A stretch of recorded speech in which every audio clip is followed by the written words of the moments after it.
What's up guys, my name is Ace, and welcome back to another gun guide. This is a series where I go into great detail with all of the stats as well as some excellent attachment combinations for every gun in Black Ops 6. And in today's episode, we're going to be moving on to the only semi-auto assault rifle in the game currently. This is the Goblin MK2. And starting it off as always, let's have a look at our damage profile, and with this gun, it's going to be a 3 to 4 shot kill to the body, and we've got quite an impressive headshot multiplier. Up close, we are capable of getting a 2-shot kill if both shots hit the head. However, if we use the CHF barrel, now we only need 1 headshot mixed in with a body shot in that maximum damage range in order to get a 2-shot kill, which is very impressive. As for our rate of fire cap, this is 462 rounds per minute by default, which gives us a 3-shot time to kill at 260 milliseconds, which is the fastest time to kill in the assault rifle category, and it's actually quite competitive with SMGs. Then, of course, if we are able to get that 2-shot kill with headshots mixed in the equation, we're killing in just 130 milliseconds, which is a practically untouchable time to kill in this game.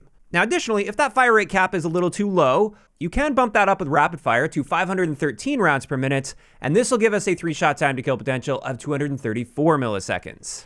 Now, what about our ranges? Well, as you can see here, our 3-shot kill to the body extends out to just below 40 meters, which is going to cover the majority of gunfights you'll tend to find in 6v6. However, it is also worth paying attention to that maximum damage range, because this is where headshots are going to be extra effective here, and that range is just 16.5 meters. Also, our bullet velocity is within the realm of average for assault rifles at 740 meters per second, which gives us a hit scan range of 37 meters. And then, of course, we have our barrel data. With the gain twist barrel, we get a 35% boost to velocity. The long barrel gives us a 40% boost to our range values. And the reinforced barrel gives you a 20% boost to range and a 15% boost to velocity. And then finally, something quite interesting with the Goblin MK2 is when you use rapid fire on this gun, it has no impact whatsoever on your range or your velocity values. And this is the first gun I've come across so far where this is the case.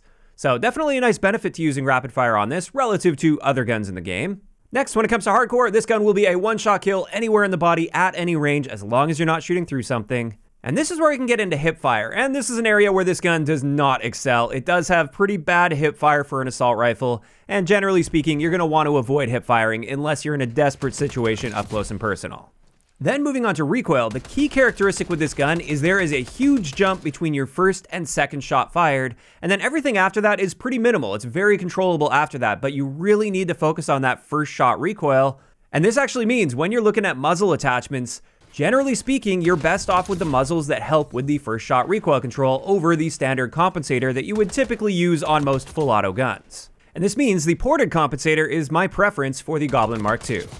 As for the CHF barrel, as expected, we do see an increase to our recoil values. And I was actually a bit surprised to find with rapid fire, we see an even bigger increase to the total magnitude of our recoil. And with the full auto assault rifles at least, it's usually the other way around. Typically the CHF barrel will give you more recoil than rapid fire, but not in the case of the Goblin MK2. Then let's have a look at our handling stats, and our aim down sight time is a bit on the faster side for an assault rifle at 245 milliseconds. And it's a similar story with our sprint to fire time. It's a bit better than average at 175 milliseconds, whereas our slide to fire and dive to fire times are just standard for assault rifles at 370 milliseconds and 450 milliseconds respectively.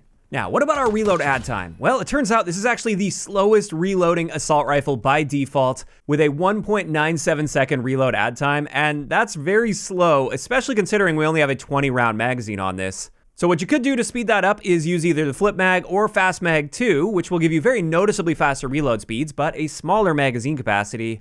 Or you could just go with one of the extended mag attachments, which will slow down your reload speed a little bit, but you'll get extra rounds in that mag. And this just leaves us with our mobility stats, and our base movement speed is well above average for assault rifles at 4.9 meters per second, but that's just when you're walking around without sprinting, which most people aren't going to be doing too often. When it comes to all of our other mobility values for the Goblin MK2, they're pretty much just standard for assault rifles. Nothing really out of the ordinary here. And there we go. With that out of the way, let's get into a few excellent attachment combinations I threw together for you guys.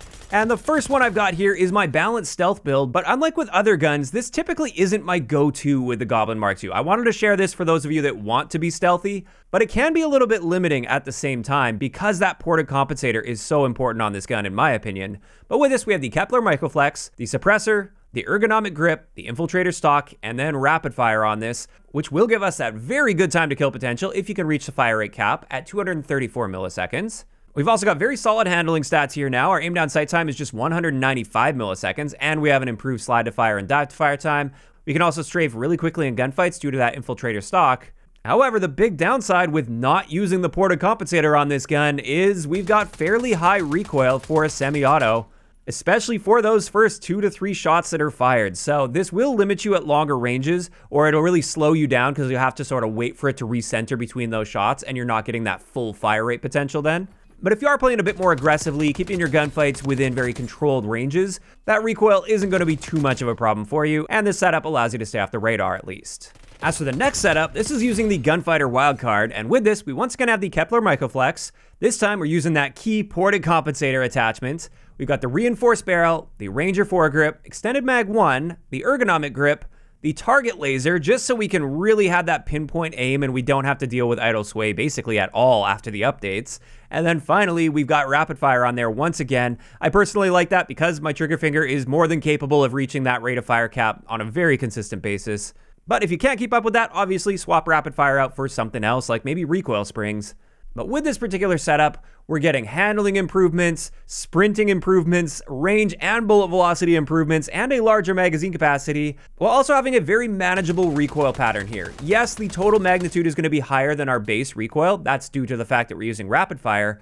But the main thing to focus on here is the gap between the first and second shot. This is much more controlled now, and that's due to that ported compensator. So at least in my opinion, this is easier to control than the base recoil despite that higher magnitude.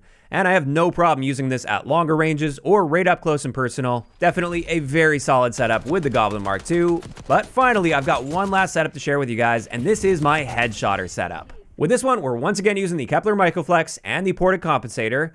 Of course, with it being a headshot setup, we are using the CHF barrel here, which, just a reminder, up close in that maximum damage range from 0 to 16.5 meters, all you need to do is land one shot to the body and one shot to the head, and you've got yourself a 2-shot kill for a time to kill of just 130 milliseconds.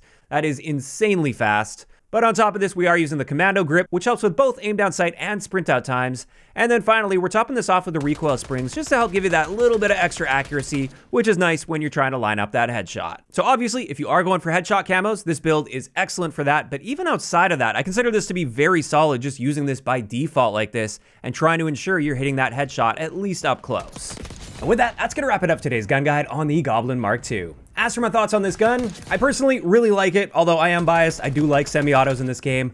On one hand, though, I can't help but think that I wish the rate of fire cap was higher. We don't really have any semi-autos in this game that really challenge my trigger finger, and even with rapid fire, I just feel like I wish it was a bit faster, but then again, the time to kill would be way too crazy in that case. So maybe we could just hope for like another gun that will come out that has a higher semi-auto fire rate cap, but maybe less damage, for instance. In either case, that's kind of besides the point. The Goblin Mark II is excellent. It kills very quickly.